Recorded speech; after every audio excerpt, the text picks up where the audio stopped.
Nagaaf araarri waaqayyoo hunduma keenyaaf haa baay'atu. Kun seenaa Amaanu'el Amoos nama jireenya dukkanaa seexanaa fi ergamoota isaa waliin dalagaa ture isa booda gooftaa Yesuus seenaa isaa jijjiiree dhuga baatuu isaaf ta'eera. Kanaan dura kutaa 1ffaa fi 2ffaa dhiyeessuun keenya ni yaadatama. Har'a immoo kutaa 3ffaa isaa isiniif dhiyeessina. Haga xumuraattuu nu hordofaa. YouTube kanaaf haaraa yoo taatan subscribe gochuu hin dagatinaa. Kutaa 3ffaa seenaa Amaanu'el Amoos. Kakuu biraa biyya Hindiitti xalayaan lammaffaa akka ani walga'ii isaanii irratti kallattiin hirmaadhuuf biyya Hindii Niiw Deelii irraa naaf ergame. Garuu walga'icha deemuun duratti ulaagaalee asii gadii akka raawwadhuuf natti himame. Innis akkas jedha. Udaan namaa nyaadhu hunduma isaayyuu hantootaaf waan biraa kan du'e nyaadhu akkasumas halkan gara bakka awwaalchaa deemitii hafuurota hamoota yookaan ergamoota keenya wajjin wal quunnamtii saalaa raawwadhu naan jedhan. Isa asiin gubbaatti tuqame kana raawwadheen duubatti dubartii fooniin jirtu yookaan nama wajjin wal quunnamtii saalaa gonkumaa akka hin goonee fi dhorkame. Yeroo kana ani hojii jalqabeen ture. Hojii daldala kontiroobaandii cimaa ta'eera. Xalayicha isaaniif deebisuu irratti waan isaan jedhan akkan raawwadhee fi garuu immoo akkamitti gara biyya Hindii dhufuu danda'u hin beeku waan ta'eef kanaaf gargaarsa keessan barbaada jedheen yeroo daldala kontiroobaandii kana hojjedhu immoo humnoonni kunneen na duuba jiru waan ta'eef warra gumruukii yookaan qaama mootummaa meeshaa seeraan alaa kan gara biyya keessaa seenu dhorkuu wajjin rakkoo tokkoyyuu hin qabun ture. Amma birrii guddaa argachuu jalqabeera. Yeroon rakkinaatiif beelaa kan daaraa fi hiyyummaa sun darbeera. Garuu kun haga yoomiitti itti fufa. Gaaf tokko mana kiyyaa cufadhee baheen galgala gaafa ani deebi'u namni tokko mana kiyya keessa taa'ee utuu jiruun arge. Rifadheeni nan sodaadhe. Inni garuu ati Amaanu'elis Amoos mitii naan jedhe. Anillee eeyyeenii jedheen deebiseef. Innis gara Hindiitti akka si geessuuf ergameen dhufee kanaaf qophaa'ii naan jedhe. Anis mana kiyya hundumaa cucufee qophii kiyya hunda xumureeni isa bira taa'e. Ajaja itti aanu eeggachuun jalqabe. Innillee harkaan gaafa na tuquu akka waan bakakkaan irra bu'ee tasa achi bannee turtii muraasaan booda biyya Hindii magaalaa Daahidaa jedhamu galma namni baay'een itti walitti qabamee nu eegu tokkotti baane. Achi galmee tokko fudhannee bakka duraan maqaan kiyyatti barreeffamee jiru akka inni mallatteessuuf na gaafatan. Anis mallattoo sana mallatteesseen saniin booda foon namaa gabatee irratti dhiiga namaa immoo okkotee xiqqaa tokko irratti naaf fidanii maangorgoraa duwwaa wanti fakkaatu immoo nama hundumaattuu kennamee achiin booda namni mataa hin qabne tokko wal makaa foonii fi dhiiga namaa achitti nuuf waraabe. Shaamaan adda ta'e tokko hin gabbataa ture. Sandalootaa fi ixaanota adda addaallee hin arfaman turan. Kana booda qormaatni cimaan tokko natti dhufe.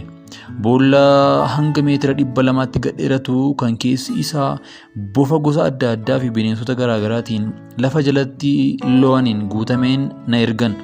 Warri kun hundinuu ana rakkisuuf warra qophaa'an turan. Rakkina kana keessatti garuu iyya tokkoyyuu dhageessisuun hin eeyyamamu. Qormaata san kufuu adabbii du'aa namatti fida. Turtii hanga olii rakkisaa guyyaa 7tiin booddee gara bakka biraa naannoo bosona Hindii jedhamutti na geessan. Bosona kana keessatti ergamoota seexanaa adda addaa bifa adda addaa qaban kan sirbi koola hin qabne fakkaatan kan fuulli isaanii fuula saree fi adurree fakkaatu argeenii bosona san keessatti gonkumaa holqa simbirrootaa kanneen qofaan banamuutu ture. Holqa kanas naaf bananii na seensisan. Waan as keessatti argee ilbiisa guddaa nama rakkisu wantoota adda addaa nama fakkaatan garuu eegee kan qabanii kan bifa addaa qabanii kunneen illee iddoo cimaa fi iddoo rakkisaa ture. Gahannam giddu galeessa jedhamee ibsamuu ni danda'ama. Guyyaa 7 booddee bakka kana tureen booda gara bakka biraa kitaaba xonqolaatti dubbisaniitti ni ergame. Kitaabolee lamaan dubbisa tokkoffaa hiikni isaa badii kan jedhamu yoo ta'u inni lammaffaa immoo jireenya yookaan fayyina kan kennu jedhamee beekama. Achii booda kitaaboleen dabalataan naaf kennamani. Booda gara manaatti yoon deebi'u kutaalee kanneen armaan gadiitti ani tarreessu kana qaban akka qopheessuu fi ajajame. Isaanis dhiiga namaa, kuteettii, lafee namaa, koochoo ruumichaa yookaan kanarraa keessaa isa kan du'e jechuudha. Gogaa bineensotaa yookaan gogaa bineensota bosonaa, gogaa bofaa, biyyee diimaa okkoteetti akka qophaa'u yookaan immoo akka qopheessuuf na ajajan. Kana booda nyaata addaa kanneen malee nyaata namni nyaatu akka hin nyaanneef ajajameeni shaakala kana hundumaa booda gara Naajeeriyaatti deebi'een dhufe. Gara mana kiyyaatti deebi'ee galeeni egaa amma hafuurota hamoota waliin tokko ta'eera waan ta'eef akka fedhetti gara fedhetti addunyaa guutuura naanna'uu nan danda'a. Kitaabota naaf kenname dubbisee ka'een hafuurota hamoota qilleensa keessa akka jiraatan hubadheera. Tasafa humna naaf dabalan jedheen gara isaanii deemuudhaaf ba'e. Manaa ba'een akka koolii yookaan koochoo naaf kennamuuf digimtii hojjedheen waammadhe. Koollis yookaan koochoos naaf kennamee balali'ee ka'een ifni kiyyallee qilleensa irratti balali'uun ificha arge. Hafuurota hamoota adda addaallee argeen isaanis maal barbaaddaa naan jedhanii na gaafatan. Ani illee humna barbaada jedheen isaan gaafadhe. Torbaan lamaan isaa waliin tureen humna argadheen booda gara lafaatti deebi'e. Ammas humna dabalataa argachuudhaaf jecha akkuma kitaaba naaf kenname san keessatti dubbifadheetti gara lafa keessaatti gad seenuudhaaf murteeffadheen gaaf tokko gara lafa gogaa tokkotti deemeen digimtii hojjedheen duuba akka lafti sun naaf banamuuf ajaje.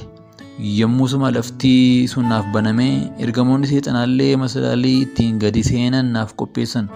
Anis isa irra ejjedheen gadi adeemaan dukkana keessa seene. Dukkana baay'ee cimaa ture. Namoonni sansalataan hidhamanii achitti hin arge. Warri kaan immoo halkaniif guyyaa boqonnaa malee warra waa hojjetanii warra isaaf hojjechiisuuf waa dhiyeessan hin arge. Abbootii aangoo sadarkaa adda addaa irratti turanis achitti hin arge. Wanti isaan as dhufanii fi aarsaa seexanaaf dhiyeessuudhaafidha. Ammas immoo aangoo isaanii eegsifachuudhaaf waan isaaniif barbaachisu fudhachuudhaaf ammas immoo sooressota waldaa kiristaanaa tokko tokkos achitti hin arge. Isaanis mana sagadaa keessatti wanti isaan dubbatan kamiyyuu gaaffii tokko malee akka fudhatamu gaaffiinii fi mormiin tokko illee isaan irratti akka hin kaane gochuuf humna isaaniif barbaachisu fudhachuudhaaf dhufan. Anillee torbaan lamaas keessa tureen humna naaf barbaachisu fudhadheen ba'e. Namoonni akka ani gara laafisa yookaan garraamiteetti malee akka ani nama cimaa hafuura cimaa akkasii qabutti hin beekan turan. Har'a kana namoonni baay'een gara waldaa kiristaanaatti hin deemu garuu namoonni waan hamaarraa eegaman warra dhugumaan Yesuus Kiristoos amananii akka barsiisa dubbii sagalee isaatti jiraatan qofa. Gaaf tokko miilla kiyyaan deemaan bashannanaa deemuu barbaade manaa ba'e. Osoo deemaa jiruu naannoo buufata konkolaataa dubartii baay'ee bareedu tokko argeen waan tokkollee itti hin dubbanne bira darbeen ammas guyyaa biraa bakkuma san dhaabbattee ishee arge. Guyyaa sadaffaattis akkasuma ishee argeen yoo bira darbuuf jedhu na waamtee anis bira deemeen ishee haasofsiise. Amaanu'eel Amos jedhama jedheen of beeksise. Isheen garuu maqaa ishee dubbachuu hin barbaanne. Bakka jireenya ishee illee dubbachuu hin barbaanne turte.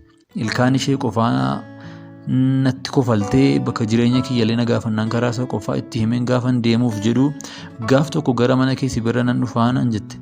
Anillee sammuu kiyyaan fooniitiin bakkaaf lakkoofsa manaa osoo hin kenniniif akkamiin dhufuu dandeettii kun ta'uu hin danda'u jedheen yaade. Garuu immoo torbanuma sanatti balballi mana kiyya rukutamee yoon banus ishee turte. Anis dubartittii eenyummaa of dhokfituu baga nagaan dhufte jedheeni keessa kiyyaan immoo isheen dubartii bareedni tuni eenyu isheenii garuu akka kiyyoo cimaa keessa seenteertu hin beektu jedheen of gaafadhe. Isheenis ishee keessummeesseen duuba baatee deemtee garuu immoo haala nama shakkisiisurra deddeebitee sa'aatii wal fakkaatutti mana kiyya dhufuu jalqabde. Sa'aatiif daqiiqaan itti dhuftullee wal fakkaataa ture.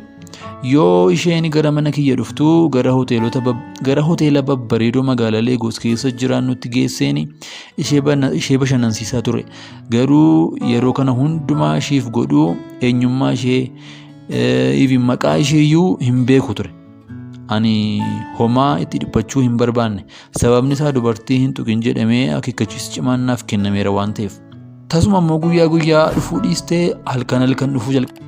Gaaf tokko immoo ani dabaree kiyya xumuradheera amma mana kiyya dhuftee na ilaaluun dabaree keetii naan jette. Halkan tokko waliin turree ganama kaanee konkolaataa qabannee waliin deemne. Bakka wayii gaafa geenyu konkolaachisaadhaan nuuf dhaabii jetteen. Konkolaataanis yoo dhaabbatu eessa deemnaan jedheen. Inni dhiphatee mana kiyya ilaaltaa naan jette. Gara bishaan galaana jiruutti gadi nu buustee lamaan keenya iyyuu akka waan sabbata yookaan qabattoo wayitiin nuti osoo jirtuu humni wayii dhufee nu lamaanuu dhiibee gara bishaan galaanichaatti nu darbate. Galaanicha irratti ariitiidhaan deemuu jalqabne. Dhaggeeffattoota keenya wanti kun hundumtuu hafuuraan osoo hin ta'in qaama foon keenyaatiin ture. Bakka tokko immoo gaaf geenyu gadi gara qilee galaanaatti seenne. Adeemsi keenyas akka baabura baay'ee fiigu ture. Achiin booda gara bakka namoonni baay'een hojiidhaan qabamanitti geenye. Addunyaa seexanaa isa kan biraatti immoo dhufne. Akka waan laaboraatoorii saayinsii adda addaa, meeshaalee adda addaa, muuziqaa sirbaa adda addaa, wantoota babbareedoo adda addaa laaboraatoorii oomishuu agarre.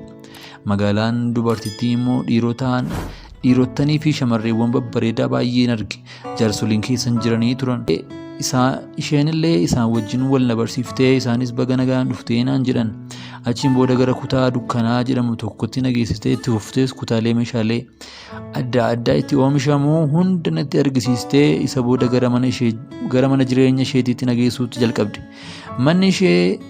Mana isheetti ol na galchitee na teessistee akkas naan jette. Ani mootittii dukkanaa Xereewuufaa Nigistuu si waliin hojjechuu guddaan barbaada. Qabeenyaa fi waan si barbaachisu hundumaa siif nan kenna. Eegumsaaf waan siif barbaachisu hundumaa siif nan godha. Akkasuma ergama jireenya kee siif qajeelchuu siif nan kenna jette. Yoo furtuu wayii tuqxu foon namaa kukkutamee gabatee tirii wayiitti guutamee dhufe sana booda foon sanii nyaanne yookaanuu bofni akka dhufuu ajaja dabarsite. Bofnis ni dhufe. Anaanis liqimsii naan jette. Anis hin dandeenye. Na dirqimsiistee ani garuu akkam godhee bofa lubbuun jiru liqimsuun danda'a jedheen achiin booda humna ittiin liqimsu naaf dabarsite. Boficha liqimsuus nan danda'e. Kakuuwwan 3 haga ammaatti raawwadhe wanneen kanneeniif na fayyadan. Fooniif dhiigi namaa akkasumas bofni ani nyaadhee dhuge kun akka namni waan kiyyan irratti hin beekne na gargaaran. Ergamaan seexanaas akka seera na eegsisuuf natti ramadame. Humnis kennameeraaf yoo lafarra jiru akka nyaata bishaan keessaa naaf fidu yeroo barbaadutti isaan ajajatu. Yeroo marayyuu taanaan mootittii dukkanaa kanaaf ajajamuudhaaf waadaan seeneef. Kanaa booda gara bishaan abbayyaa guddaa tokkotti na geessitee osoo deemaa jirru mandara mukeen adda addaa irra jiran bira geenye. Mukeen kunneenis tajaajila adda addaa qabu turan. Marzii hojjechiisuudhaaf kan nama gargaaran, qorichi nama ajjeesuu, maraachuu akkasumas kan nama aarsuu fi jiraachuu nama jibbisiisu kan biraammoo kan nama fayyisuuf qorichi irraa hojjetamu turan. Bineensa fedhe kamiyyuu fakkaachuu kan danda'uuf fakkeenyaaf bofa, lootuu gaararraa, hantuuta, adurree, rophii fi naachaa fi kan kana fakkaatan ta'ee hojii kiyya hojjechuu akka danda'uuf humna naaf kenniteen booda na duraa dhokatte. Torban tokko achi keessa tureen booda humna isheen naaf kenniteen sanaan naachateen gara lafaatti ol ba'e. Kun kutaa 3ffaa ture. Kutaa 4ffaan yeroo itti aanutti ni dhiyaata. Agarsiistuu nagaan tura.